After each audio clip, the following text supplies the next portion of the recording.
Supreme court ने एक बार फिर से बिहार में जातीय गणना को जारी रखने के पटना हाई कोर्ट के फैसले में दखल देने से इनकार कर दिया है।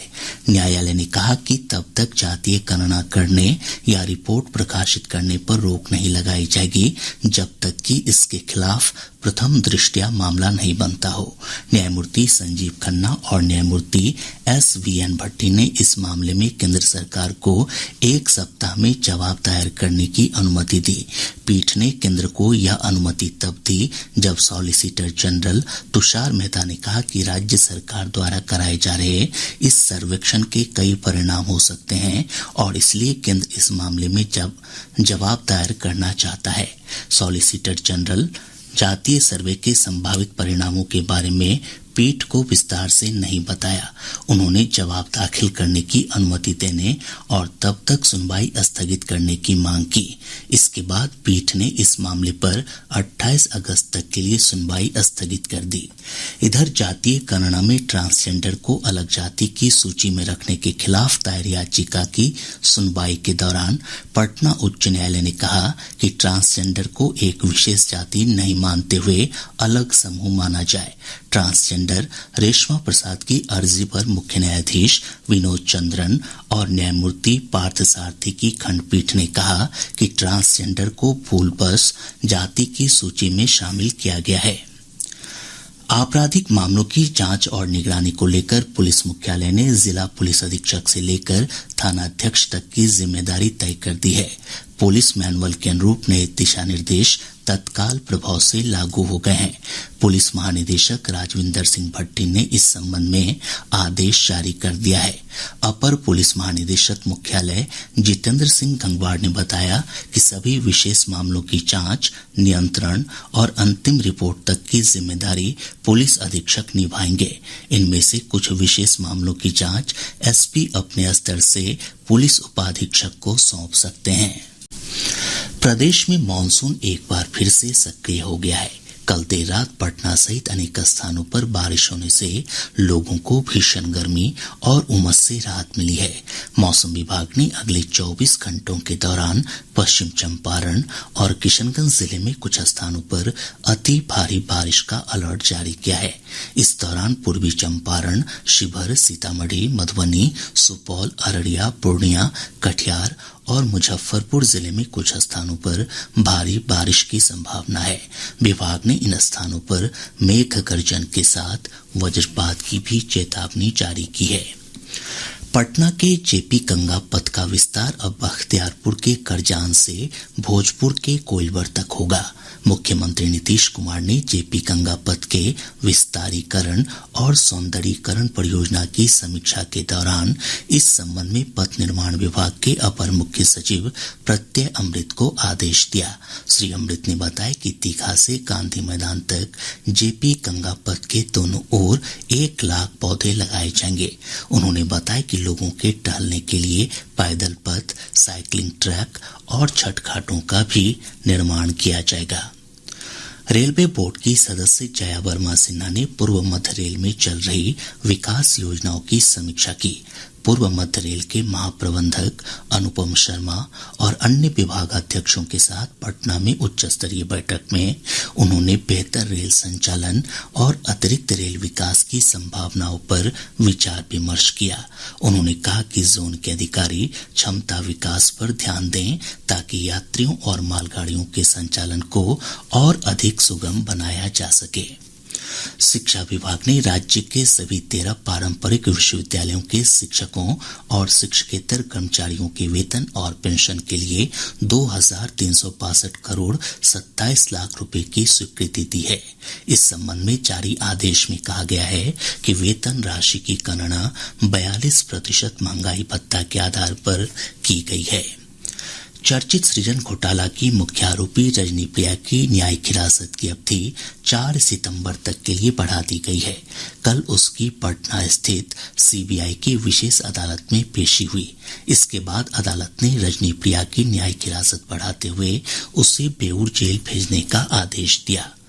बेतिया की एक अदालत ने रंगदारी और छिनतई के मामले में यूट्यूबर मनीष कश्यप समेत 8 अभियुक्तों पर आरोप गठित कर दिया है। अभियुक्तों के विरुद्ध कोर्ट ने छिनतई, महामारी रोक अधिनियम और आपदा प्रबंधन अधिनियम के तहत आरोप का गठन किया है। बेगूसराय में फर्जी भूस्वामित्व प्रमाण पत्र एलपीसी के आधार पर किसान क्रेडिट कार्ड ऋण स्वीकृत कराने के मामले में नीमा चांदपुर पुलिस ने एसबीआई के तत्कालीन प्रबंधक को गिरफ्तार किया है। पूर्वी चंपारण के संग्रामपुर में नागपंचमी के अवसर पर आयोजित दंगल में नेपाल, बिहार, उत्तर प्रदेश, हरियाणा, दिल्ली और राजस्थान के 100 से अधिक पहलवानों ने हिस्सा लिया। श्री गंगवार ने बताया कि मामलों के अनुसंधान और नियंत्रण की जिम्मेदारी पुलिस उपाधीक्षक, इंस्पेक्टर और थानाध्यक्ष को भी सौंपी गई है। डीएसपी 7 वर्ष से अधिक की सजा वाले केस या विशेष अधिनियमों के तहत 3 वर्ष से अधिक सजा वाले केस की जिम्मेदारी निभाएंगे। वहीं इंस्पेक्टर को 3 से 7 साल तक की सजा वाले केस या विशेष अधिनियमों के तहत 3 वर्ष तक की सजा वाले मामलों की जिम्मेदारी सौंपी गई है। इसके अलावा थानाध्यक्ष को 3 साल से कम की सजा वाले साधारण प्रकृति के केस की जिम्मेदारी सौंपी गई है तथा इसे 15 दिनों में निपटाने के दिशा निर्देश दिए गए हैं। नर्सिंग पाठ्यक्रमों में प्रवेश के लिए अधिकतम उम्र सीमा की बाध्यता समाप्त कर दी गई है। नर्सिंग काउंसिल ऑफ इंडिया ने कहा है कि ANM, GNM, BSc nursing, MSc nursing, post basic BSc nursing, post basic diploma और नर्स प्रैक्टिशनर्स कोर्स में अब 17 वर्ष से अधिक आयु के लोग प्रवेश ले सकते हैं। अभी तक इन पाठ्यक्रमों में प्रवेश के लिए अधिकतम उम्र सीमा 35 वर्ष निर्धारित थी। राज्य की सभी ग्राम पंचायतों को ऑनलाइन पोर्टल पर अपलोड किए गए लेखाओं की ऑडिट रिपोर्ट पर उठाई गई आपत्तियों का तय समय सीमा में निराकरण करना होगा। पंचायती राज विभाग ने इस संबंध में आदेश जारी कर दिया है। पंचायतों के साथ ही जिला परिषद को भी ऑडिट की शिकायतों का तय समय सीमा के भीतर निपटारा करने का आदेश दिया गया है। विभाग ने ग्राम पंचायतों में प्राप्त ऑडिट आपत्तियों का निराकरण करने का जिम्मा पंचायत सचिव और लेखापाल सह आईटी सहायक को सौंपा है। यह काम हर हाल में 30 सितंबर तक पूरा कर लेना है। वहीं जिला परिषद स्तर के अंकेक्षण प्रतिवेदन में दर्ज आपत्ति का निराकरण मुख्य कार्यपालक पदाधिकारी करेंगे। इसके लिए 31 अक्टूबर तक की समय सीमा तय की गई है। विश्व स्तर पर SARS-CoV-2 वायरस के नए स्वरूप का पता चलने की खबरों के बाद प्रधानमंत्री के प्रधान सचिव डॉक्टर पीके मिश्रा ने कहा है कि देश में कोविड-19 की स्थिति स्थिर है। वैश्विक और राष्ट्रीय स्तर पर कोविड स्थिति की समीक्षा के लिए उच्च स्तरीय बैठक की अध्यक्षता करते हुए श्री मिश्रा ने कहा कि देश में कोविड-19 से निपटने के लिए सार्वजनिक स्वास्थ्य व्यवस्था तैयार है। उन्होंने इस बात पर बल दिया कि राज्यों को इन्फ्लुएंजा जैसी बीमारियों और गंभीर श्वसन संक्रमण के मामलों की प्रवृत्ति पर नजर रखने की आवश्यकता है। उन्होंने कहा कि कोविड-19 की जांच के लिए पर्याप्त नमूने भेजने और इसके नए स्वरूप पर कड़ी नजर बनाए रखने की आवश्यकता है। भारत को पशु स्वास्थ्य सुरक्षा को मजबूत बनाने के लिए G20 महामारी कोष से $2.5 करोड़ का अनुदान मिलेगा। G20 महामारी कोष ने पशुपालन और डेयरी मंत्रालय द्वारा प्रस्तुत प्रस्ताव को स्वीकृति दी है।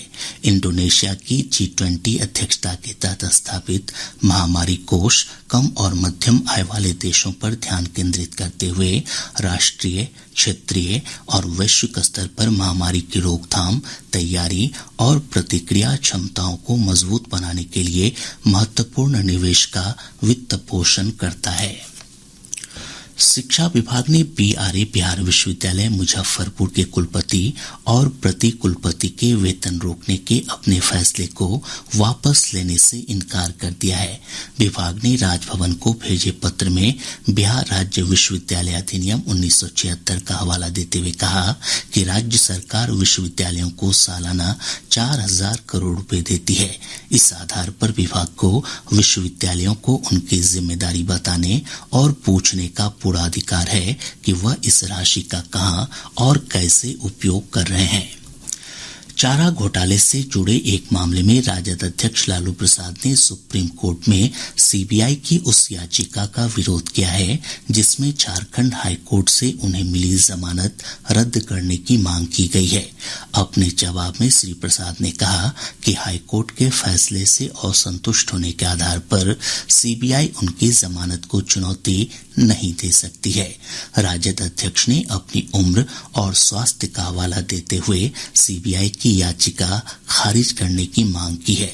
गौरतलब है कि सीबीआई ने लालू प्रसाद को मिली जमानत रद्द करने की मांग को लेकर दायर याचिका पर न्यायालय से जल्द सुनवाई करने का आग्रह किया था।